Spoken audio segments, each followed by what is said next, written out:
कहते हैं कि हमारे पिछले जन्म के बुरे कर्म हमारा पीछा कभी नहीं छोड़ते और किसी न किसी रूप में हमें उसकी सज़ा मिल ही जाती है। ऐसा ही कुछ हुआ था महाभारत के एक अहम पात्र धृतराष्ट्र के साथ। हम सब जानते हैं कि धृतराष्ट्र जन्म से ही नेत्रहीन थे, लेकिन बहुत कम लोग ये जानते हैं कि उनके नेत्रहीन होने के पीछे उनके पिछले जन्म के पाप थे।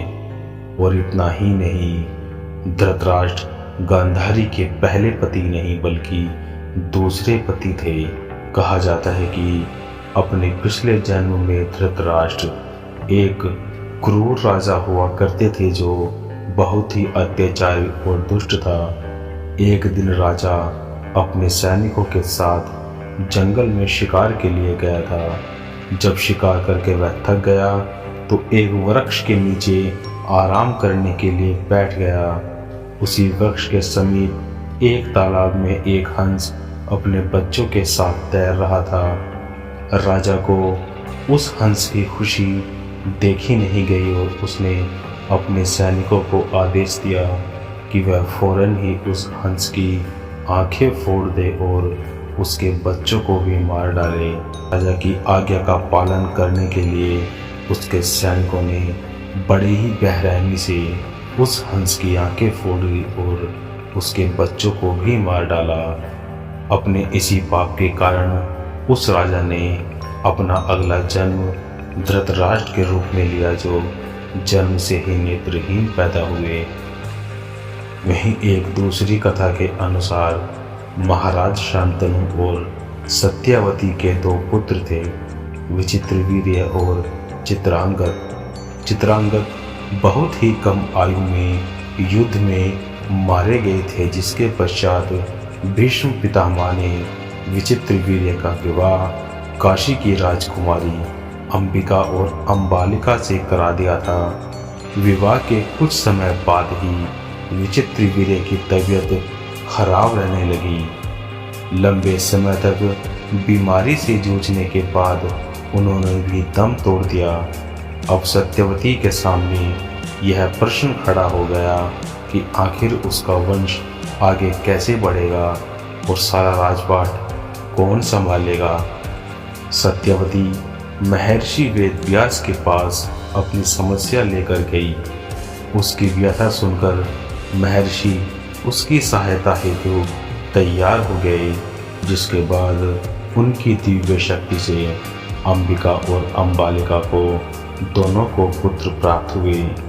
कहते हैं जब वेदव्यास अंबिका और अंबालिका को अपनी दिव्य शक्ति प्रदान कर रहे थे तो अंबिका ने उनके डर से अपनी आंखें बंद कर ली, इसीलिए उसकी संतान धृतराष्ट्र नेत्रहीन पैदा हुए।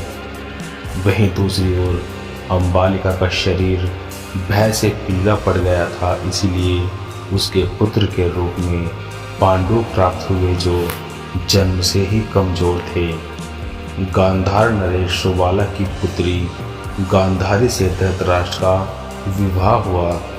माना जाता है कि जब गांधारी को यह पता चला कि उसका पति नेत्रहीन है तो पत्नी धर्म निभाते हुए उसने भी अपनी आंखों पर पट्टी बांध ली और आंखें रहते हुए भी आजीवन नेत्रहीन बनी रही। गांधारी के पुत्रों को कौरव पुत्र कहा गया है, लेकिन उनमें से एक भी कौरव वंशी नहीं था। धृतराष्ट्र और गांधारी के 99 पुत्र और एक पुत्री थी, जिन्हें कौरव कहा जाता था। गांधारी ने वेदव्यास से पुत्रवती होने का वरदान प्राप्त किया था। इस वरदान के चलते ही गांधारी को 99 पुत्र और एक पुत्री मिली थी। सभी संतानों की उत्पत्ति 2 वर्ष बाद कुंडों से हुई थी। गांधारी की बेटी का नाम दूशला था।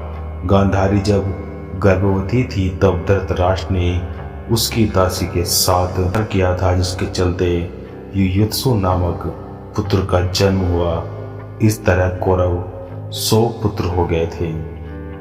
हम सब जानते हैं कि महाभारत का भीषण युद्ध पांडवों और कौरवों के बीच हस्तिनापुर के राजपाट को लेकर उनके बीच बिगड़ते रिश्तों की वजह से हुआ था। लेकिन क्या आप यह जानते हैं कि इस युद्ध की नींव तो पहले ही गांधारी के परिवार वालों ने ही रख दी थी।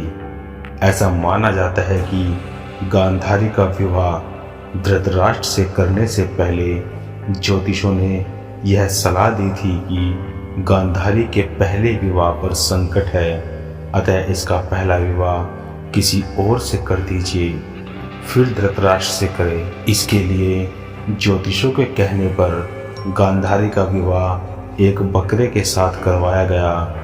बाद में उस बकरे की बलि दे दी गई। कहा जाता है कि गांधारी को किसी प्रकार के प्रकोप से मुक्त करवाने के लिए ही ज्योतिषों ने यह सुझाव दिया था। इस कारणवश गांधारी प्रतीक रूप से विधवा मान ली गई और बाद में उनका विवाह धृतराष्ट्र से कर दिया गया। गांधारी एक विधवा थी। यह सच्चाई बहुत समय तक कौरव पक्ष को पता नहीं चली और यह बात जब महाराज धृतराष्ट्र को पता चली तो वे बहुत क्रोधित हो उठे, जिन्होंने समझा कि गांधारी का पहले किसी से विवाह हुआ था और नहीं मालूम कि किस कारण वो मारा गया।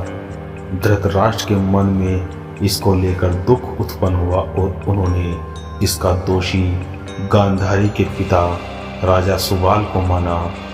धृतराष्ट्र ने गांधारी के पिता राजा सुबाल को पूरे परिवार सहित कारागार में डाल दिया। कारागार में उन्हें खाने के लिए केवल एक व्यक्ति का भोजन दिया जाता था।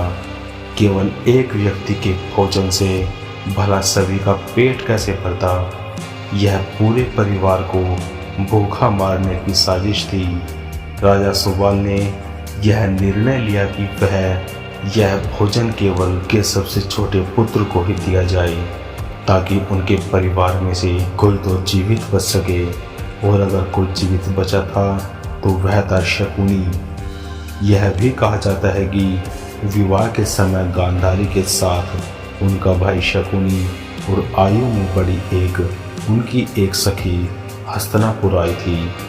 धृतराष्ट्र ने उन्हें कारागार में तरह तरह की यातनाएं दी और उन्हें खाने को नहीं देता था, और जब देता तो केवल एक मुट्ठी चावल। भूख से तड़प तड़प कर एक एक करके उसके सभी पुत्रों की मृत्यु हो गई, लेकिन उसका सबसे छोटा पुत्र शकुनी अभी तक जीवित था। ऐसा इसीलिए क्योंकि धृतराष्ट्र द्वारा दिया हुआ वह एक मुट्ठी चावल सुबाला अपने पुत्र शकुनी को खिला देता, ताकि वह जिंदा रह सके और इस कष्ट का बदला ले सके। महाभारत का युद्ध खत्म होने के बाद युधिष्ठिर के राज्याभिषेक के बाद धृतराष्ट्र, संजय, कुंती और गांधारी ने संन्यास ले लिया और वे अपना आगे का जीवन बिताने के लिए जंगल में कुटिया बनाकर रहने लगे। 3 साल बाद एक दिन धृतराष्ट्र गंगा में स्नान करने के लिए जाते हैं और उनके जाते ही जंगल में आग लग जाती है। वे सभी धृतराष्ट्र के पास आते हैं और संजय उन सभी को जंगल से चलने के लिए कहते हैं, लेकिन दुर्बलता के कारण धृतराष्ट्र वहां से नहीं जाते। गांधारी और कुंती भी वहां से नहीं जाती। जब संजय अकेले ही उन्हें जंगल में छोड़कर चले जाते हैं, तब तीनों लोग आग में झुलसकर संजय उन्हें छोड़कर हिमालय की ओर प्रस्थान करते हैं, जहां से वे एक सन्यासी की तरह रहने लगते हैं। आज की हमारी ये वीडियो यहीं तक। मिलते हैं नेक्स्ट वीडियो में। तब तक के लिए बाय एंड टेक केयर।